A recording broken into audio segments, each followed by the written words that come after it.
Yeah. And tracking is one of the ways that I have bottlenecked the realms of influence that the Lord has given me. I'll give myself a grade of F as well, which is why I'm even, now that we're doing this training in Oklahoma City again, that I'm going to put so much emphasis on this tracking is because during that, Kyle and Will challenged my thinking in a way where I was like, okay, I get it. There were some gaps in my thinking that kept me from, wanting to track. And Will and Kyle were able to help me put tracking in a right spot in my thinking, which makes me go, oh, now I see how I can use it more effectively.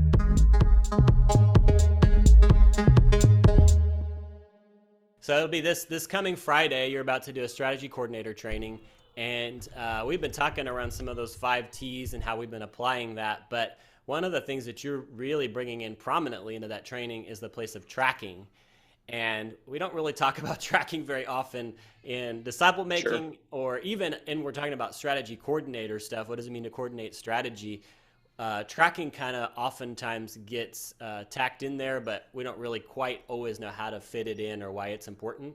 But you're putting it in a prominent place. Why is that? And what should we know about tracking? Well, I think a lot of times tracking, it becomes this, well, we've talked about this even on other podcasts, but tracking oftentimes just becomes this legalistic activity of, what did you do? What did you not do? But part of the reason why we avoid that is because I think often our plans are based upon results that we can't control. So if I jump in and put it in a business context, I can say, okay, how much money do you plan to make in 5 years? Well, I can give you a number and say, Yeah. on our 5th year, we're going to take in $1.7 million. But the truth of the matter is, I don't have a clue what's going to happen in Yeah. 5 years. So many things could happen. If COVID taught us anything, it's that all of this projections that we make are going to be based upon factors that we assume are going to be consistent. Yes. But it's not consistent. It's dynamic. Like we've talked about before, it's not even complex. It's not even complicated. It's this dynamic, changing, evolving kind of target that we're after. And so I want to put in on tracking to where when we talk about our 3-month plan, instead of us talking about in church planning terms, we're going to have 37 churches or we're going to have 120 churches. Great goals, great thing to shoot for. But the truth of the matter is that the plan is really about what are the activities that I need to be doing that are going to set the DNA that get us to the place to where we could get to those results should God move. And so what I really want to do is focus in on tracking to help people shift the conversation from coming up with results that I can't control, that when I don't meet them, I feel like a failure, to what do we know, what activities do we know have to be involved in the season that we're in order to get us to the next step, and begin to plan rhythms and practices and high value activities that are going to create the DNA necessary in our culture to get to the results we ultimately want. That's so good. Yeah, that's so good. As we were about to hit record, I was just bringing to my mind again, as we're talking about this tracking topic, Acts 11. So Acts 1:8, the whole commission to go to Jerusalem, Judea, Samaria, the ends of the earth. And then Acts 8:1, this same group of people, some of the same group of people, there's persecution that comes and they're scattered, and some of them end up at Cyprus, and then there's Antioch that forms out of that, and then Barnabas comes in Acts 11, and there begins to be this formation of the new church there. But it says that they send having heard these reports of what's going on, tracking, they then are identifying Barnabas as the right guy to go up there and learn more about what's going on. He kind of gets some information about what's going on, identifies what activity, Sure. high value activity needs to be happening, and goes to get Paul and brings him in. So there's a whole lot of things to talk about there. But that's just such a clear example of, like, it's not about like numbers, or like you're bringing in that piece of like, I should just do this because I don't, like, you feel bad. There's this like this motivation of like legalism or religiosity of like, I should be doing this stuff. Right. That's what I should be doing, so I'm going to do it. But when we really get a vision for it, this is about the glory of God and about us being really focused in on what is what we're doing actually effective, and have we assessed where we really are. That really can be really helpful. Tracking comes in as a really helpful piece. Whenever we're in these type of trainings and conversations, a lot of times everything that we focus on are things that we're going to do with our hands. So we're on the H3X podcast where we do head, heart, and hands. And we understand there's a lot of tools and activities. So you and I often talk about, entry, gospeling, discipleship, church formation, leadership development.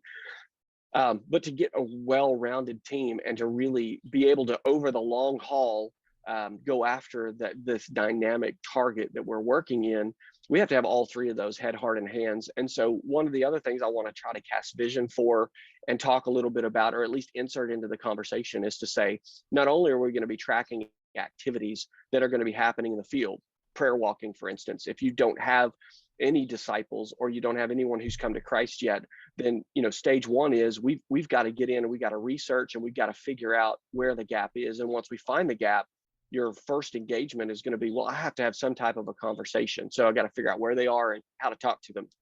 So, in my hands, I might say, okay, I'm going to track two big activities. I'm going to do prayer walking and I'm going to do gospel conversations just to see if I can get to a place to where I can share the gospel. Those are the two activities I'm going to do to get me to the next step. But I want to encourage people to go, okay, what do I need to do in my own head? What are the things I need to learn? Well, I need to be taking notes and tracking what I'm learning about the culture. Does the three circles, for instance, connect with them? And if it does connect with them, what is it that connects? If it doesn't connect with them, why does it not connect? And then asking those questions, learning with my head things about the culture, but then possibly tracking two things about my heart, because I'm going to get discouraged. And if I don't continually have a walk with Christ and that abiding relationship with him, then I'm not going to make it through the long haul. So maybe a couple things to track in your own, in your own heart life would be, are you gathering? How often are you gathering with believers to talk about and learn from on the head and the hands, and on what is God saying to you from the scriptures each week? As you get together, let's track what is God saying to you through the word, because that's going to assume that you're in the word, you're in prayer, you're in, the fellowship, and you're remembering the gospel, like our second line in the church waffle. Like I'm doing those activities and I need to track what God's saying to me so that I can keep up with that. And so, as an example, there's 6 things to track in the first stage that are easy to do, but they're a rounded tracking. So it's not just what's happening in the harvest field, but what's also happening with me, with those people who are with me, and tracking what we're learning so that we can make adjustments. Those are all high value activities, none of which track results. Yeah. Right? Yeah. But then we can flip back and go, but we do need to go, okay, we know we want to tackle this neighborhood and it's got 68 streets on it. Okay, well, which streets have we been to? Well, that's a tracking piece, in terms of prayer walking. I think what's helpful for me in processing what you're saying is it is because I think sometimes if you boil it down to the idea of like qualitative, quantitative in terms of just tracking, people can really get turned off by tracking because they assume it's all numbers, quantitative, like exactly. Tell me the number of people you talked to, the number of streets you've been to, and for a lot of people, when you use the head, heart, hands language, a lot of people are not. They may not be head motivated in terms of capturing the vision or like being stirred up. We all have like on some level the heart piece of it, but the qualitative piece coming in of what are you doing in terms of engaging with those practices and then even just as you're going out to have conversations with people, you brought in is the 3 circles connecting with somebody? I'm starting with a gospel tool that is a best practice, and I know is it connecting with somebody. You could track the number of people, but that's kind of more of a qualitative of you're interacting with people, you're seeing, are the light bulbs going on? Maybe it was me that I didn't communicate it clearly. Let me do it a few more times. Nope, I've shared with 4 people and they don't seem to get it. I need to try something else, or I'm not even able to get to the gospel because they're confused by what I'm sharing. Yeah, so it's this qualitative piece that you're bringing in alongside of the quantitative, and I think even just beginning to cast vision for that and getting started is really helpful. And the other piece that you're sharing of just the when we're getting started, what to do is a lot of people's question of what should I even be doing. Bingo. And continuing to keep going and doing what we're supposed to be doing is the other piece. It's like, what do I do? But then, man, I did that yesterday and it was just really discouraging. We didn't really see anybody come to faith. But having some goals around those things and tracking around that can actually be really helpful for building some momentum when there's not momentum to keep going at the beginning. And we say it before, and we'll say it again because I think it's true. You get what you celebrate, and Yeah. so whatever we celebrate is what the people around us and with us are going to understand is what we ought to be doing. So whatever culture celebrates is what you get. And if we can strategically decide those things that we're going to celebrate, then it helps the people who want to engage to know what it is we expect them to do, because they see the things that we're celebrating. And so as a culture, if we say, here's the things that we're going to celebrate, track, here's the things we're going to talk about, we're going to ask about, we're going to rejoice in, then that lets people know who don't understand maybe all the principles or the concepts or just wanting to step in. It lets them know how they can participate and what's expected of them and how they can engage with this group and find joy with you. And it helps them to see this is a group of people that is like me because they're doing things that I want to do. And the other thing that does, Dave, with that group of people that you're helping them to see what you're celebrating, it's bringing them into that, is it's taking what's intuitive for you and it's helping it become just a part of their thinking. Because you and I, we talked about this, and we should be transparent on this. We were at a training last fall, I think it was, and or I'll just speak for me. I won't throw you under the bus. No, you can speak for me. I'll agree. As we're at the training, the topic of tracking comes up, and you and I look at each other like, man, of all of the different topics we're talking about, this is pretty low in terms of just our ability to do this effectively. Or like, I get an F grade, maybe a D, maybe I'll give myself a D, but not very high. It was a pretty bad grade in terms of like effectively engaging with that. And I think some of that is true in terms of just doing it, but some of it's also just the reality of what you and I have talked about, of it's for you so intuitive. It's just a part of what you see that people need to do next, or what we should be doing next. And so there's tracking happening, but it's more of just an intuitive sense of picking up on this information, internalizing it, and making a plan based on that. But helping other people to step into seeing that means that you can multiply beyond yourself, and you can actually get the strategy rolling out to wider teaming. And so when you're bringing in those high value activities and celebrating around those, you're getting more of that, but you're also training the people that you're working with to begin to think about that, what was intuitive for you. Yeah, and I think I'll give myself a grade of F as well, which is why I'm even, now that we're doing this training in Oklahoma City, again, that I'm going to put so much emphasis on this tracking is because during that, Kyle and Will challenged my thinking in a way where I was like, okay, I get it. There were some gaps in my thinking that kept me from, wanting to track. And Will and Kyle were able to help me put tracking in a right spot in my thinking, which makes me go, oh, now I see how I can use it more effectively. Because they're the two things for me that really challenge my ability to track well is, one is because it's so complex, reducing things down to simplistic, two things in each category just seems, can seem, and did seem to me a little bit too simplistic, a little too unfruitful, right? Because we're wanting to develop very dynamic people who can think and adjust and those kind of things. And you think, well, when you reduce it down to little bitty, tick boxes, then it just turns into legalistic, checklists, and then people don't understand why, which is why, as I thought about it, I've come back to, that's why I think the head, heart, hands all needs to be tracked in a way, because it brings balance. Because what we're doing is, we know that if we don't have specific activities, a DNA is not going to be set to do what we're supposed to be doing. If we don't have the heart, then people will be doing it for the wrong reasons and will fade out and be taken captive by every wind and wave that our world throws at them. And if they don't have a head to understand what's going on, then they're not going to be able to adapt and react.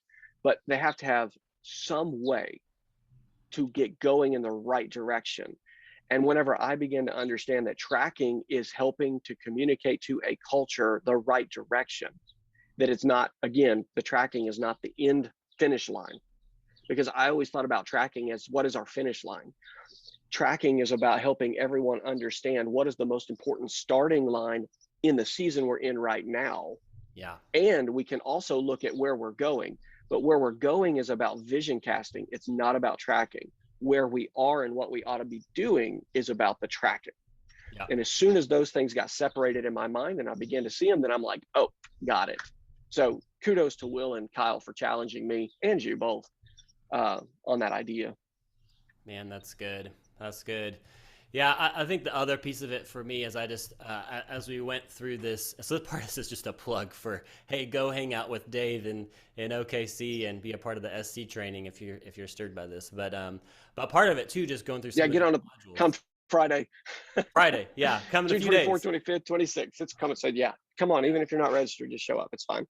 But just going through some of these modules, and I think this is a newer module that's been developed, but the activity of just looking through these different passages on where we see tracking in Scripture and that heart piece, that partly I just felt convicted by that. And so there was this passage in there that really convicted me. Acts 21, 19 to 20, Paul's back in Jerusalem, and verse 19 and 20 say, Paul greeted them and reported in detail what God had done among the Gentiles through his ministry. And when they heard this, they praised God. And so it doesn't just say that he just reported, and it says reported in detail what God had done among the Gentiles through his ministry. And then that brought glory to God. And so there is a place of just being able to faithfully pass on what God's been doing that will provoke the church to be able to celebrate, and then also be able to pass on to these other leaders there in Jerusalem information needed to know how as Paul is wanting to collaborate, how can they be a part of what's happening and serve and continue the work. So it's a stewardship piece as well. Yeah, and it's also a challenge for me in the sense of I personally can get so wrapped up in what God has me doing in my personal work that sometimes I have a hard time stepping out of what I'm focusing on, and when I'm with another person, stepping into what they're focusing on and figuring out how to think in the season that they're in, so that I can celebrate properly the wins for them, even though sometimes their wins may be something that I've experienced multiple times in certain areas.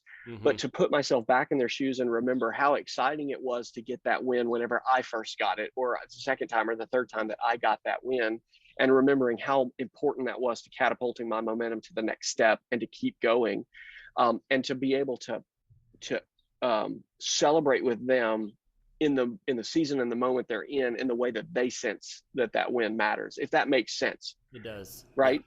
So if I have somebody who comes to me and they're like, I shared the gospel for the first time, to remember the first time I ever did that it's hard to do now, and to even remember the feelings that are a part of that. But I do know that there was a lot of angst and anxiety and consternation behind learning to do that well. Even though I'm not very good at it still, but learning to not be completely utterly scared and of it, and go, well, what do I do? And then to step back in that moment for them and to go, that is a big deal, and to celebrate that in a way that the culture understands that sharing the gospel is of high priority to us. Yeah, that's good.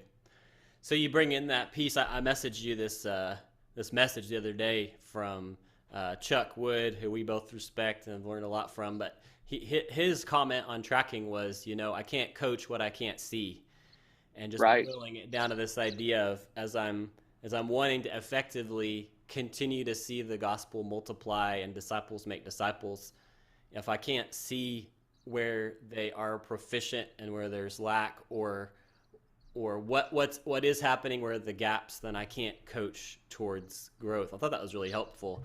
So even from that coach's perspective, you're kind of bringing in there, we need to be able to see what's going on.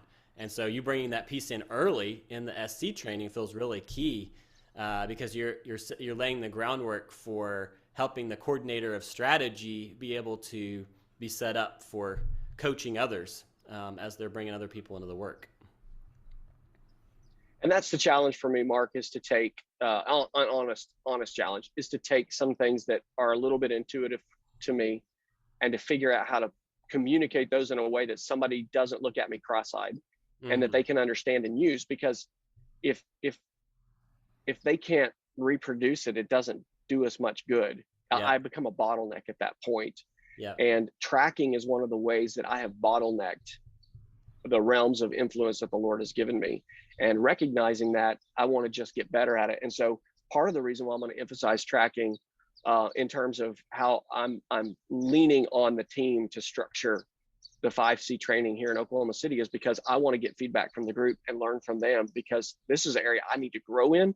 And so the workshop is for a lot of selfish reasons, is for me to continue to process and to learn how to better, track for the sake of the culture and the teams that are going to be there and that I'm going to have in the future and that we have now, Yeah, that's good. That's good. Could you summarize as we kind of finish Plus, up? I'm totally ripping off all the stuff you put together. Oh, yeah. I mean, I'm ripping it off from somebody I'm else. totally ripping off all the stuff that you put together for y'all's tracking. Because we're zooming you in, remember, because you're gonna give us a case study. So you're the answer guy. Yeah. Oh man.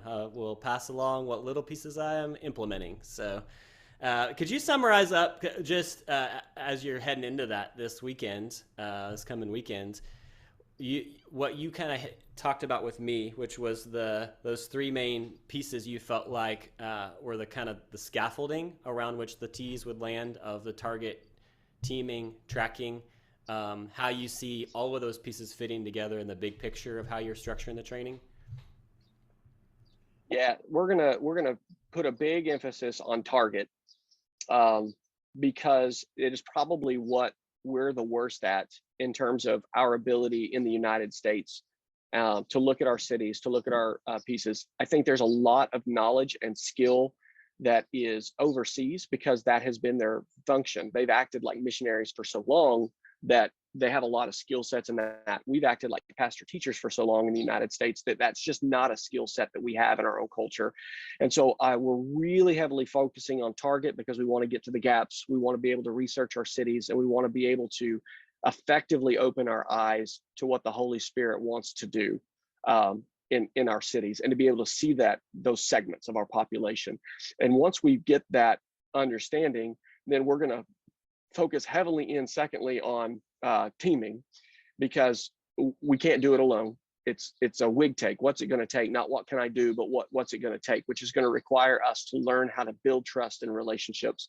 And then thirdly, we're going to focus big time on tracking so that we can realize if our target is clear, because if we don't know what to track, then that means we don't know what we're after. We don't know where we're going.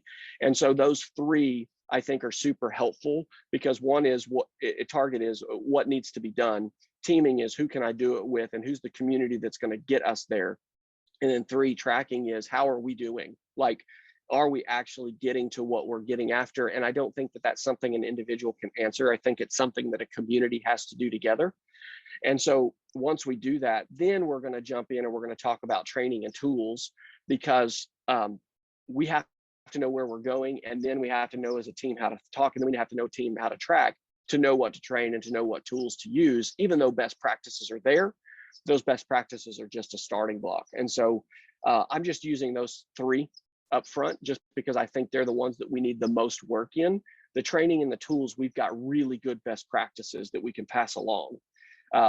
They may not be sufficient, they may not be the right ones, but we've got really good starting blocks. The other three are the ones I think we struggle in the most. I think that's really helpful for you to summarize that up, because I think there's a lot of guys that will listen to this, and we're in North America. Like you highlighted that overseas, the target piece is just they've worked that muscle so much. We're in a different place, and we're kind of figuring this out a little bit of what does this look like in North America. And so this is where you've really brought this together, I think, with real clarity, and just in the last couple of weeks as you're putting together this training, but of what it will actually take to get started in North America. So we're kind of learning this. We're building the plane as we fly it and kind of learning as we go. So thanks for sharing what you're learning. And then maybe we can touch base on the other side of the training and hear any takeaways or what you learned out of it.